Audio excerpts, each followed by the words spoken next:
You are listening to The Scholar Circle, scholarcircle.org. I'm Maria Armoudian. Alongside the rapid spread of the novel coronavirus has been a rise in anxiety. What are the psychological states of COVID-19?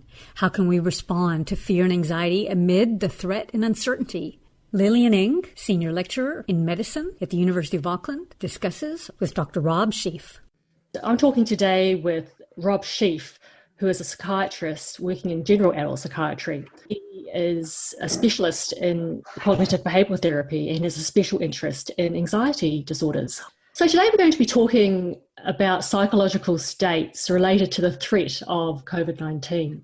At this time, there's a lot of fear and anxiety about what's happening in the world, fear of becoming ill and in this pared back state and with life in a holding pattern.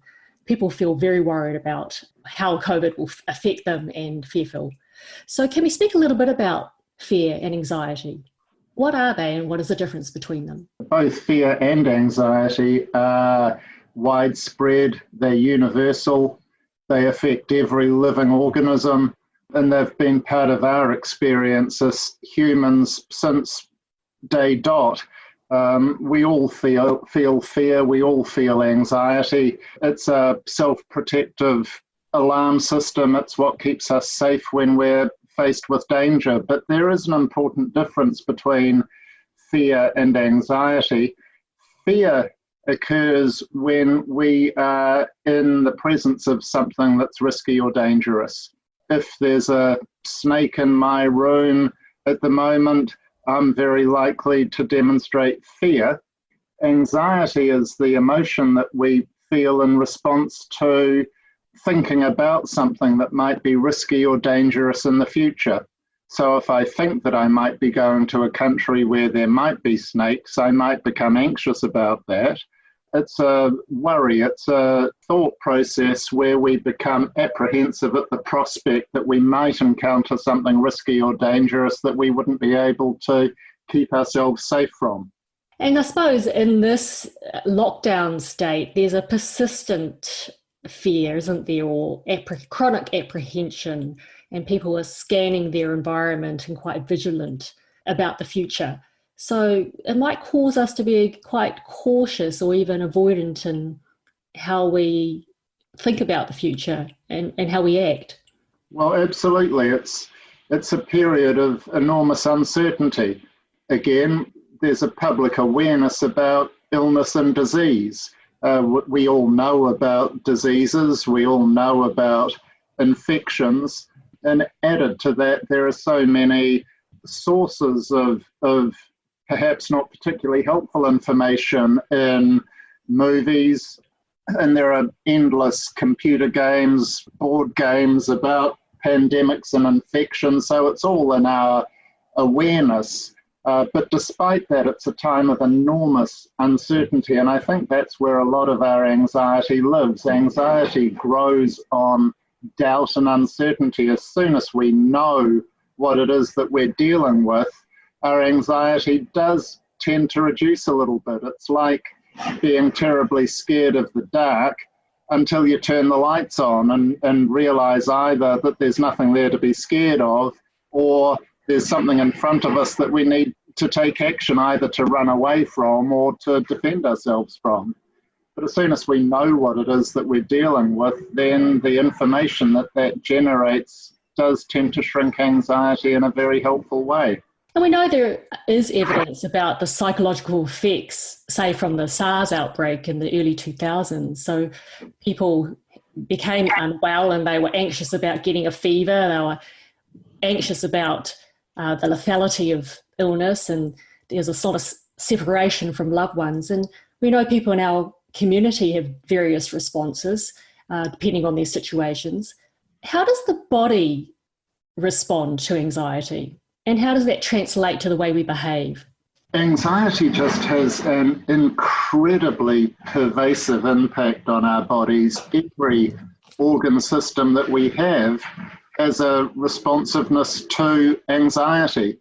But the more characteristic physical manifestations of anxiety would include experiences like an increase in heart rate or an increase in the forcefulness of our heartbeat, We tend to get a dry mouth. Our breathing tends to dysregulate. We can breathe too quickly or too shallowly. We can hold our breaths when we're anxious, but all of that tends to create a feeling of shortness of breath or tightness in our chest. Our muscles tense up when we're anxious, and that tends to make us trembly or shaky. We get sweaty. It affects our bladder and bowel. Oftentimes we need to empty our bowel, or we get a feeling that we have to go to the toilet to empty our bladder. When we start to breathe irregularly, it changes our perception. We tend to notice changes in visual perception. We get flashes and crinkles in our eyesight. Our vision gets distorted. We can feel lightheaded as if we're going to faint, all of which are horrible. And what we tend to do when we feel anxious, either the emotion of anxiousness or the physical experience of anxiousness, we want to get away from it because it's unpleasant. And the characteristic behavioral response that happens when we get anxious is avoidance. And that goes back to, I think everybody's probably heard of Charles Darwin. He did some very original research into how humans behave when they feel anxious. And the characteristic responses are to fight something. If there's something in our environment that's making us anxious, we want to fight it to get rid of it. To freeze in the face of anxiety, or the very common one is to flee. So fear, fight and flee are the common behavioural responses, and these days the thing that we tend to do most is to try and avoid something that we're anxious of. And just on thinking about the surge in arousal that comes from panicking, and thinking about how that translates into perhaps some of the panic behaviours and the sensations of panic that people experience. I mean, people already is quite sleep deprived when they're anxious. And do you want to talk a little bit about what happens when people have that extreme state where they literally shut down? Of panic? I think it's sometimes quite helpful to think about anxiety on a spectrum, or like a volume knob that goes from very little. If we were measuring a line that was, say, 0 to 10, very little anxiety, which would be down the 1 or 2, and we'd have words for that like feeling a bit fretful or a bit uneasy. And then as the dial increases, we have different words that would attach to that, like feeling worried or scared or frightened, terrified. Right up the top of the dial would be words like panic. And it's not that it's a different experience, it's the same experience, but the dial's turned up much higher. And the importance of that really, I think, in terms of helping people with anxiousness, is that it's much, much easier to manage anxiety, to contain anxiety, if we're dealing with it when it's relatively low down on the scale. And that's true for anything. Pain is easier to deal with if it's not too strong, sadness is. And anxiety, certainly, if we're good at noticing when we're getting a little bit anxious, it's much, much easier to put it out. It's a bit like a fire. It's much easier to stand on a little smoulder than try and put out an out-of-control bushfire.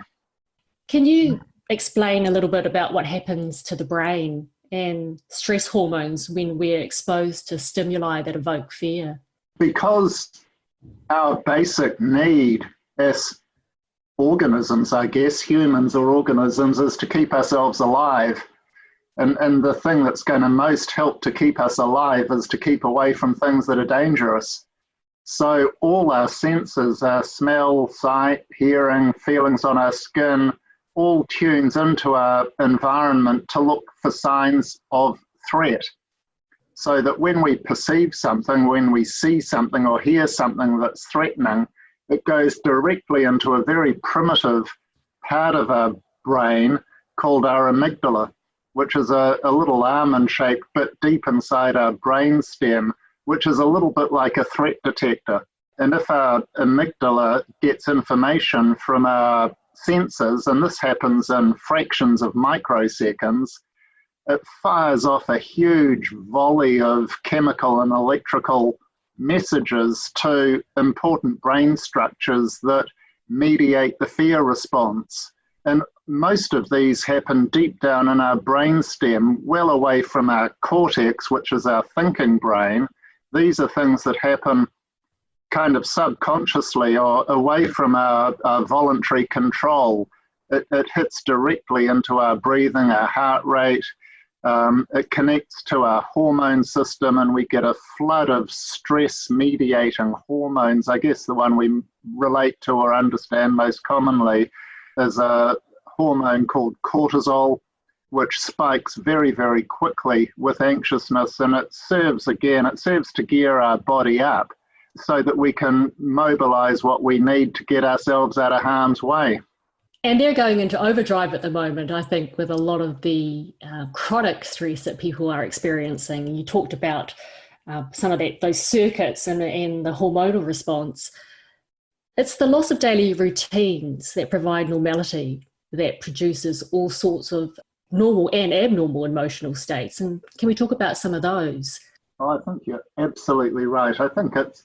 I always sound a bit old-fashioned when I talk to people how important day routine is, but I just can never overestimate the importance of having structure in our lives.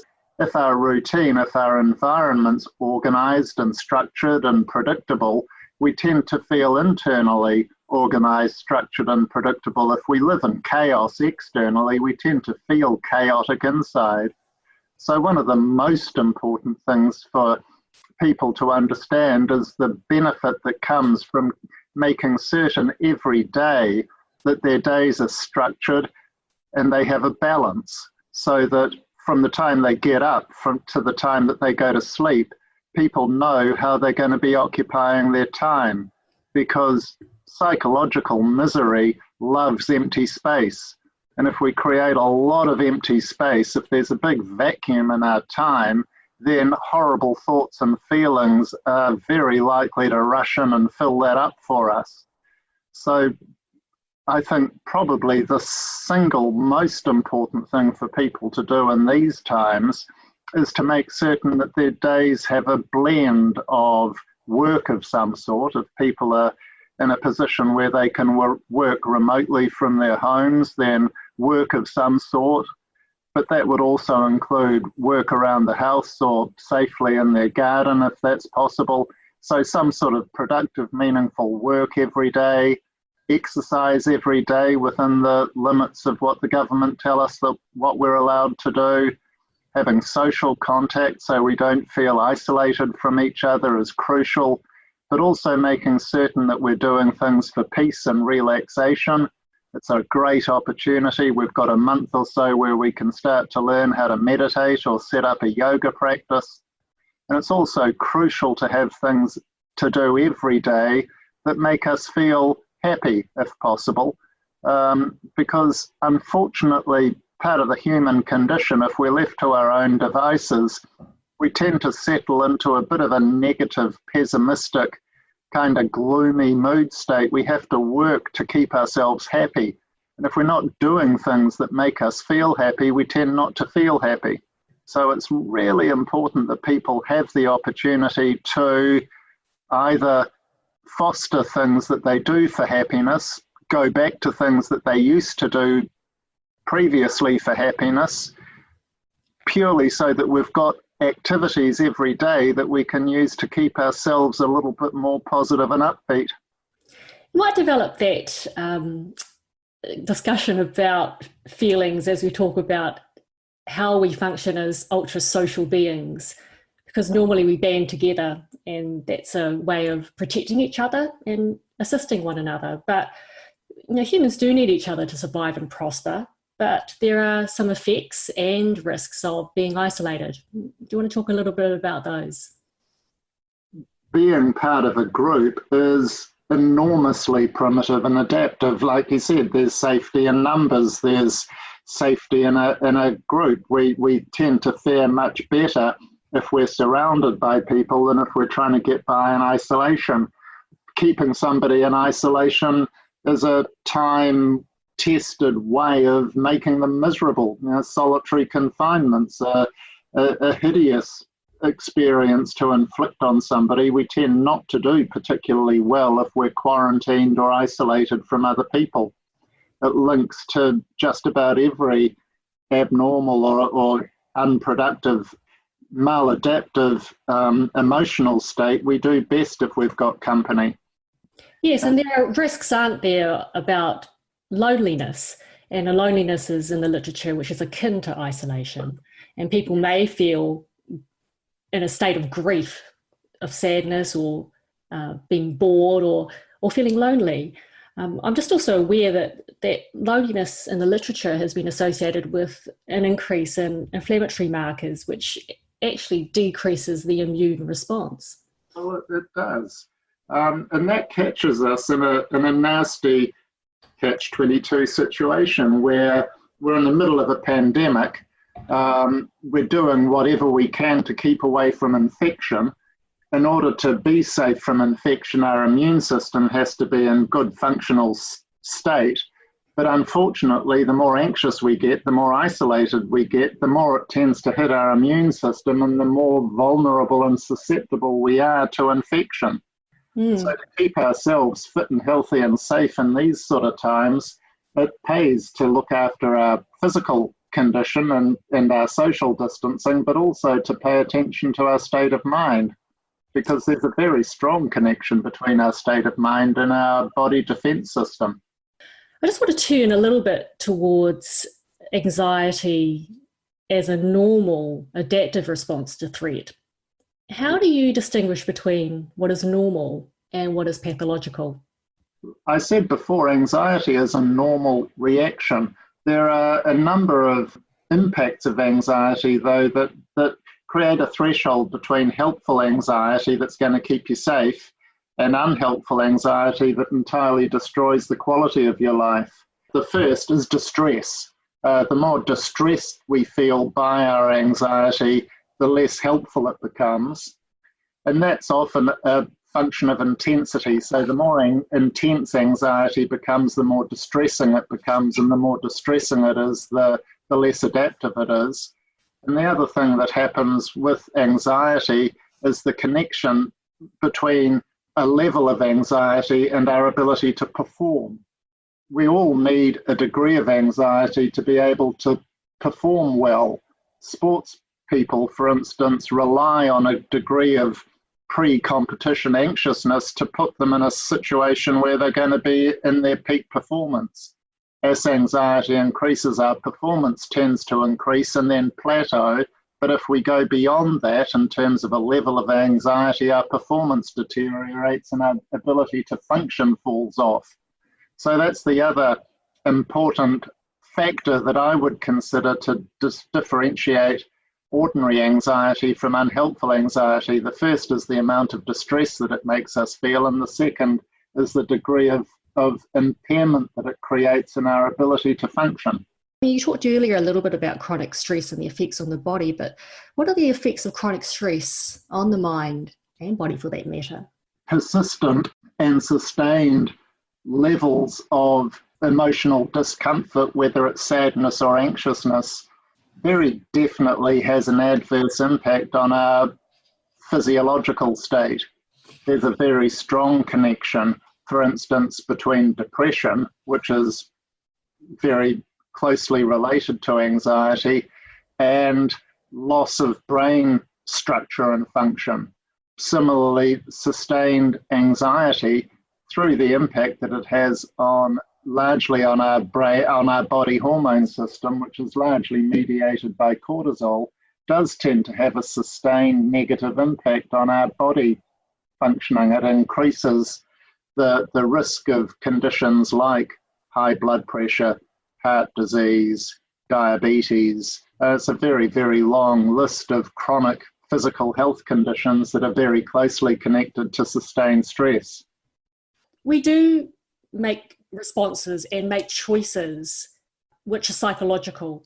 Some of those choices are quite adaptive and some of them are not so healthy.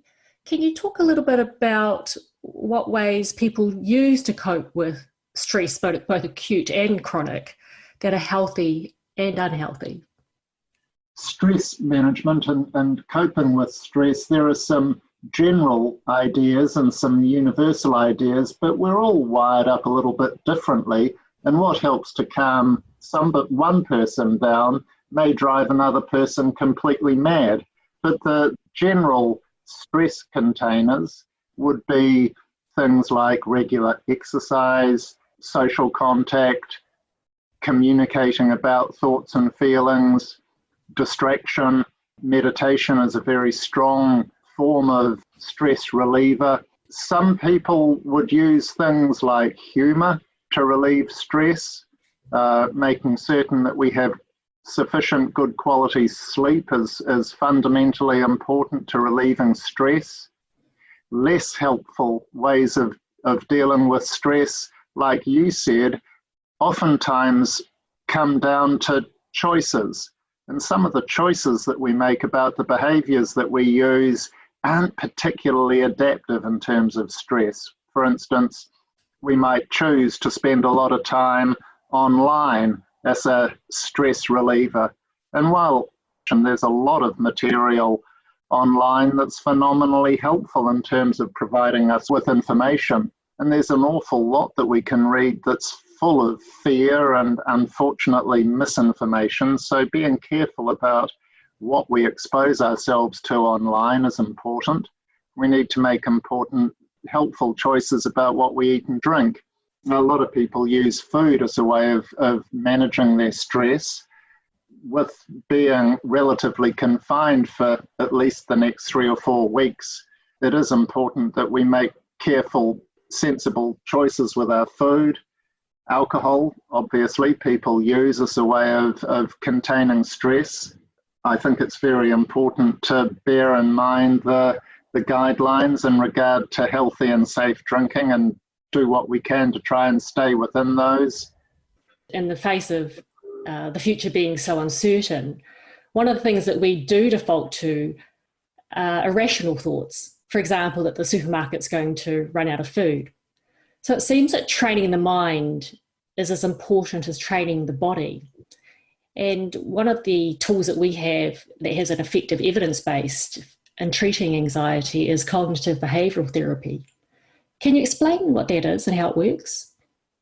Cognitive therapy, particularly as it applies to anxiety, relates to the idea that it's not so much the things that we're dealing with that make us feel anxious, but the way that we think about them. And generally, when we are anxious in our thoughts, we tend to be thinking about something that's in the future, and we tend to be thinking about that thing in a particular way. Specifically, we tend to focus our attention on how risky and dangerous something is, and at the same time, we focus our attention on how unlikely we are to be able to manage that perceived threat. So there's a gap between thinking about something in the future as a risk that we're not going to be able to deal with. And the bigger that gap, the more anxious we tend to get. So, for instance, I'm terrified of the dentist. The more I think about how dreadful the dentist is going to be, and the less able I am to keep myself safe, the more anxious I'm going to feel. If I can shrink down that gap by shrinking down how likely and how risky something is in the future, and if I think carefully about what I can do to be better prepared for that risk, I'll feel progressively less and less anxious. And if I can flip that so that I start to think that actually the future isn't too risky, and even if it was, I'm well prepared to deal with it, I'm going to feel confident rather than feeling anxious. So part of that involves having good, accurate information about how risky the future is. And a significant part of it is doing what we can to be resourceful and resilient so that we can back ourselves to be able to deal appropriately with dangerous things if they actually eventuate. Because we all know that a lot of the stuff that we worry about will never happen, but you can't rely on that because we equally know that bad stuff does happen. You can't stick your head in the sand and pretend that everything's going to be fine, because unfortunately for some of us it won't be. But we don't do ourselves any favours if we unnecessarily inflate the degree of risk in the future. And one example of that I've heard a lot of people talking about with a lot of anxiety is the awful devastation that happened through the Spanish flu. And a lot of people are drawing a line of similarity between the coronavirus outbreak and the Spanish flu pandemic. And certainly the Spanish flu pandemic was a global catastrophe that killed somewhere between 40 and 50 million people. And we all focus on that, and it's terribly, terribly scary. But the important bit of information to have that might relieve some of that anxiety is knowing that the Spanish flu happened in 1918, and a large proportion of people who died from the Spanish flu actually died from secondary bacterial pneumonia.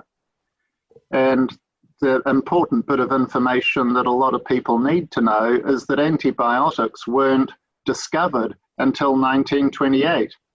So a huge number of people who died from Spanish flu died from a condition which, with modern antibiotic medication, is treatable. So a little bit of information can go an awful long way to rectify the imbalance in our thoughts when it comes to accurately determining how risky and dangerous something is. And without doubt, the coronavirus is a global threat, but we need to be careful that we're understanding accurately the extent of that effect, so that we don't become caught up in what I've seen a lot, which is very counterproductive hysteria.